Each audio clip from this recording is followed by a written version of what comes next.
कांग्रेस ने वरिष्ठ नेता जयप्रकाश अग्रवाल को दिल्ली की चांदनी चौक सीट से इस बार लोकसभा के लिए अपना उम्मीदवार घोषित किया है। जेपी अग्रवाल को उम्मीदवार बनाए जाने के बाद कांग्रेस के कार्यकर्ता उत्साहित हैं। वो लोकसभा के सदस्य के तौर पर यहां का प्रतिनिधित्व देश की सबसे बड़ी पंचायत में कर चुके हैं। हमारी सहयोगी उन्नति भटनागर जी जेपी अग्रवाल से खास बातचीत की है, आपको दिखाते हैं।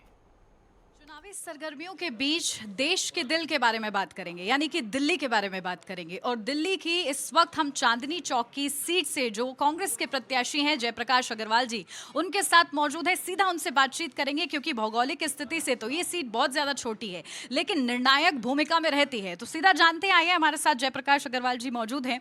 सर, किस तरीके से आप चुनाव देख रहे हैं, क्योंकि 1984 में आप पहली बार इसी सीट से लोकसभा पहुंचे थे, तो अब कितनी उम्मीदें हैं इस बार?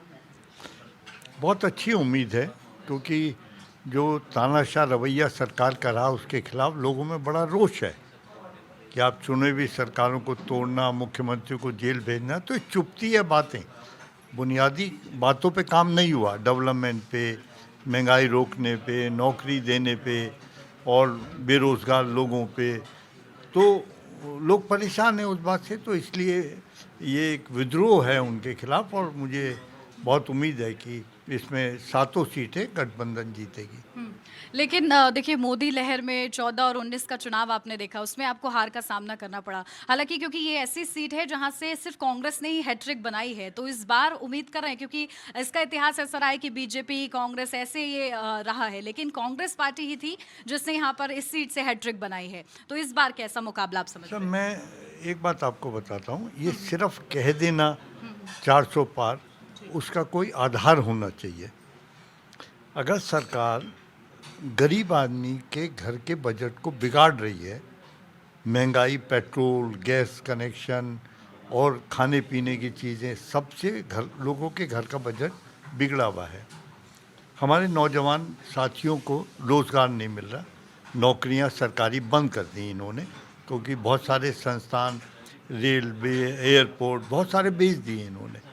और इन्होंने कोशिश करी कि बच्चे ठेकेदारी प्रथा पे चले जाएं, जहाँ उनको 2, 4, 5 हज़ार, 10 हज़ार रुपये मिलेगा सिर्फ।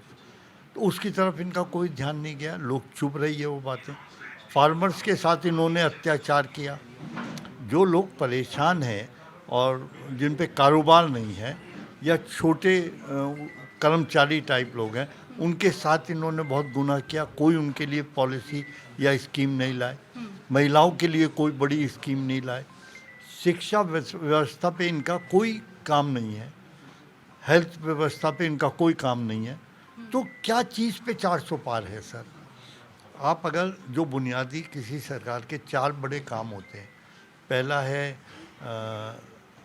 फॉरेन पॉलिसी, डोमेस्टिक पॉलिसी, आर्थिक पॉलिसी, इन सब चीज़ों पे अगर आप देख लें तो इस पे सरकार बुरी तरह फेल है, बुरी तरह।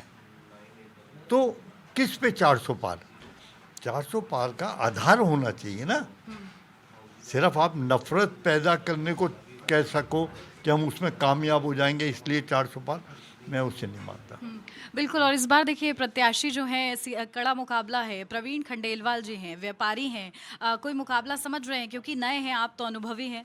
कैसा राह, कितनी आसान आप अपनी समझ रहे हैं? पहली बात तो ये, मैं जाति तौर पर किसी इंडिविजुअल के लिए बात नहीं करता, मुझे वो पसंद नहीं है। वो एक पार्टी के प्रतिनिधि हैं और वो पार्टी की सरकार है 10 साल से। मैं ये जानना चाहता हूँ कि 10 साल में संसद में कितनी बार चांदनी चौक के मसले उठे। अगर एक भी मसला किसी ने नहीं उठाया तो 2 चीज़ें, या तो चांदनी चौक में कोई समस्या ही नहीं है, या है और आप गूंगे बने बैठे रहे और आप सरकार से डरते हैं और सरकार के मुकाबले अपनी बात रखने में नाकामयाब रहे, तो इसका मतलब है आप फिर इसका वोट मांगने लायक नहीं है। नंबर 2, कोई प्रोजेक्ट मुझे ऐसा नहीं मिला जिसके ऊपर काम किया गया हो, जो अधूरा रह गया और जिसे मुझे आवाज़ लगा के पूरा करना था, वो भी कोई नहीं है। अब जो व्यापारी हैं उनके बारे में किसी ने क्या कोई सवाल करा?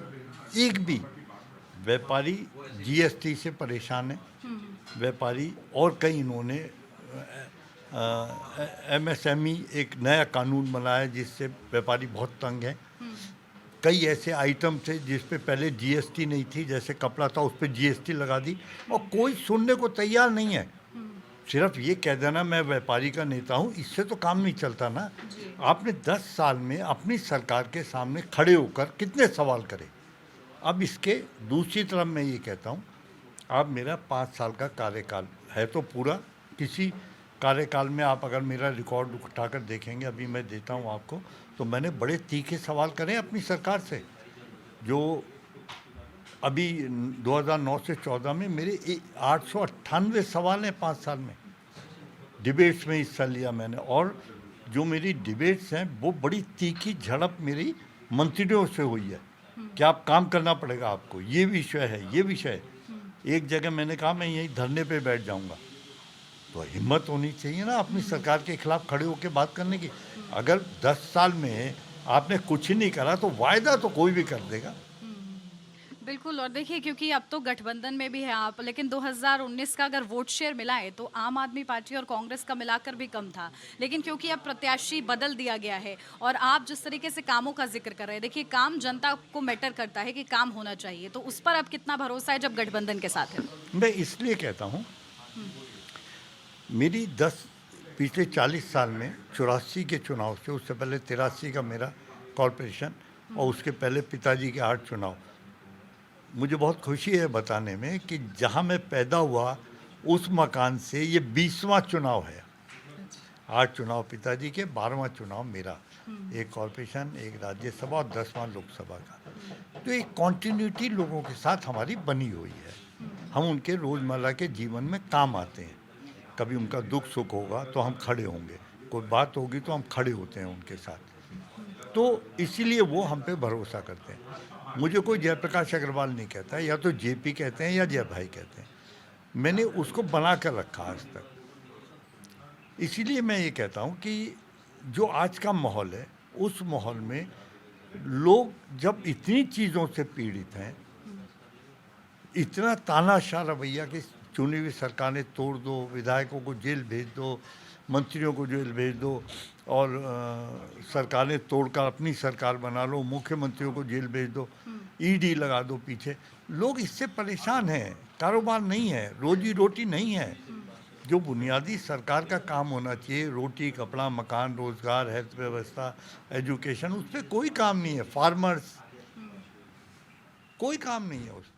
बिल्कुल, आपके सहयोगी दल पर भ्रष्टाचार का आरोप लग रहा है। खुद मुख्यमंत्री देखिए जेल में है, और आपने अभी जिक्र भी किया ईडी सीबीआई का, तो उसको लेकर कितनी प्रमुखता से आप लोग प्रचार में भी उसको इस्तेमाल कर रहे हैं? सबको मालूम है सर, सबको मालूम है। ये गठबंधन क्यों बना? सरकार के तानाशाह रवैये के खिलाफ ही तो गठबंधन बना। जो आप चाहें वो करें, इसके लिए सरकार नहीं होती लोकतंत्र में। तो आपने जो चाहा वो करा, डंडा ले लिया हाथ में लोगों को मारने के लिए। तो मुझे लगता है ये तरीका सही नहीं है, और इससे किसी का भला होने वाला भी नहीं। ठीक है, एक आखिरी सवाल, अब चांदनी चौक की जनता के लिए आपकी तरफ से क्या तोहफा रहेगा अगर आप यहाँ से चुने जाते हैं? क्योंकि आपका तो इतना पुराना इतिहास रहा है, इस सीट से जुड़ा रहा है, तो अब क्या इनके लिए तोहफा देंगे, और क्या बड़े मुद्दे, ज्वलंत मुद्दे आप चांदनी चौक सीट के लिए खास तौर से समझ रहे हैं? देखिए, ये मैंने आपको बताया कि 10 साल में किसी ने इसकी तरफ देखा नहीं, ना इससे छुआ, ना उनकी आवाज़ बन के कहीं पार्लियामेंट में उठा। मैं ये कहता हूँ, छोटी समस्या होगी या बड़ी होगी, मेरी आवाज़ पार्लियामेंट में सुनेंगे मेरे लोग। मैं उसके लिए लड़ाई करूँगा, मैं खुला नहीं छोड़ता। जैसे मैं जमुना पार से एमपी रहा, मैंने वहाँ सेंट्रल स्कूल दिया, मैंने रेलवे स्टेशन दिया, मैंने मेट्रो दी, मैंने सिग्नेचर ब्रिज दिया, मैंने हॉस्पिटल दिया, और कम से कम 50-52 प्रोजेक्ट मेरे ऐसे थे जिस पे मैंने काम करा। तो मैं यहाँ भी उसी तरह काम करने वाला हूँ। यहाँ ये क्षेत्र सिर्फ एक हिस्सा एक सा नहीं है। जैसे यहाँ शाहजहानाबाद है, ओल्ड दिल्ली, इसकी गलियाँ हैं, कटरे हैं, उसकी प्रॉब्लम अलग है। यहाँ व्यापारिक केंद्र है, होलसेल मार्केट्स हैं बहुत सारे, उनकी प्रॉब्लम्स अलग है। यहाँ प्लॉटेड एरियाज़ हैं, कॉलोनीज़ हैं, उनकी प्रॉब्लम अलग है। मल्टी स्टोरी फ्लैट्स हैं, उनकी प्रॉब्लम अलग है। यहाँ बहुत बड़े डिस्ट्रिक्ट पार्क्स हैं, छोटे मोटे पार्क्स हैं, उनकी प्रॉब्लम अलग है। जे क्लस्टर हैं, इंडस्ट्रियल एरिया है, ट्रैफिक बुरी तरह, कई जगह फ्लाईओवर बनने हैं। तो एक समस्या नहीं है, हमारा जमुना बेल्ट लगती है, उसका रीडेवलपमेंट प्लान था, उस पर काम करना है। तो अगर मैं कहता हूँ मैं ये विषय चुनूंगा तो मैं दूसरों के लिए गुनाह करूँगा। मैं एक साथ सब पे काम करूँगा और मैं सक्षम हूँ उसके लिए। बहुत शुक्रिया आपका। ये जोश आपका देखने को मिल रहा है। चांदनी चौक से सीट से प्रत्याशी हैं कांग्रेस की तरफ से और उम्मीद जता रहे हैं और चांदनी चौक की जनता से बड़े वादे करें कि 10 साल से कोई सुनवाई नहीं हुई है, लेकिन अगर एक बार फिर से उन्हें मौका दिया जाता है, क्योंकि 1984 में सबसे पहले लोकसभा इसी सीट से गए थे और लगातार 3 बार इसी सीट से सांसद भी रह चुके हैं, तो ये उम्मीद उन्होंने जताई। कैमरामैन जसवंत के साथ मैं उन्नति भटनागर, दिल्ली।